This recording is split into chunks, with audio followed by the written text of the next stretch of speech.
All right, hey, how you doing this afternoon? Just wanted to say hello and see if you could introduce yourself and give us your name and how long you've been a laryngectomy. Yes, my name is Steve Cooper. I've been elected laryngectomy coming up on almost 4 years, my surgery, and to date, no laryngectomy ever forgets. My surgery was on February 25th, 2019 at Suburban Hospital in Bethesda, Maryland, which is a Johns Hopkins facility. Nice. Well, you sound great. Sound like you're doing great. So what does it mean to you to actually have a voice now with this prosthesis? At the beginning, I did not have a primary puncture.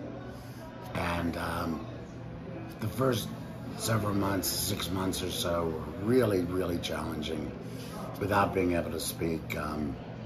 I became very depressed, actually saw a therapist, and she said early on, she explained that our voices are our personality, it's who we are, it's how we express ourselves. And the loss of being able to communicate verbally, she said basically, she said, Steve, you're in mourning over the loss of yourself. So for me, it was quite devastating not to be able to speak. Yeah.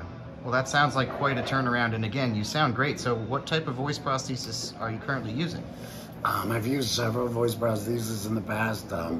Longevity wasn't the greatest for me. A couple issues going on.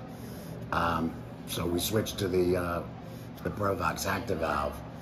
And now I'm going on 4 to 5 months versus having it changed every 2 weeks to 2 months. So it's been great. I don't have those, constant leaking. Don't have to go back to the SLP time and time again. Yeah. And in hindsight, it's really worked out because even though the active valve's a little more expensive, it's become more cost effective because I would have gone through 4 voice prostheses at this point, and I'm still on the same active valve. Yeah, no, that's awesome. So is there anything in particular that you're able to do, of course, beyond what you've already said, thanks to the fact that you have that voice now? Yes, my background, and I'm still employed, is in sales.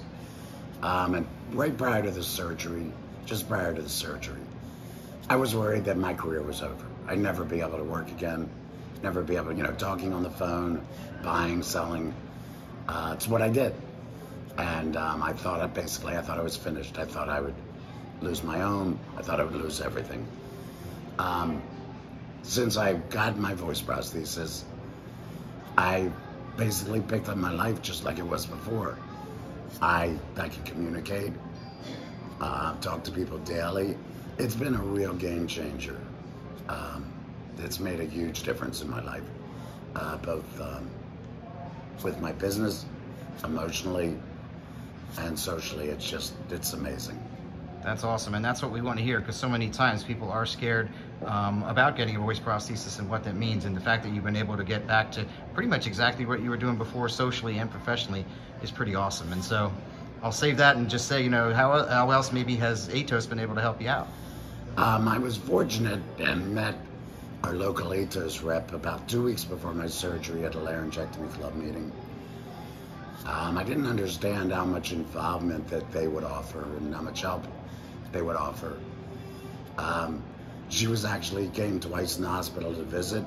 She assisted the SLP at the hospital in fitting me for a Larry tube. She showed me how to use the HMEs.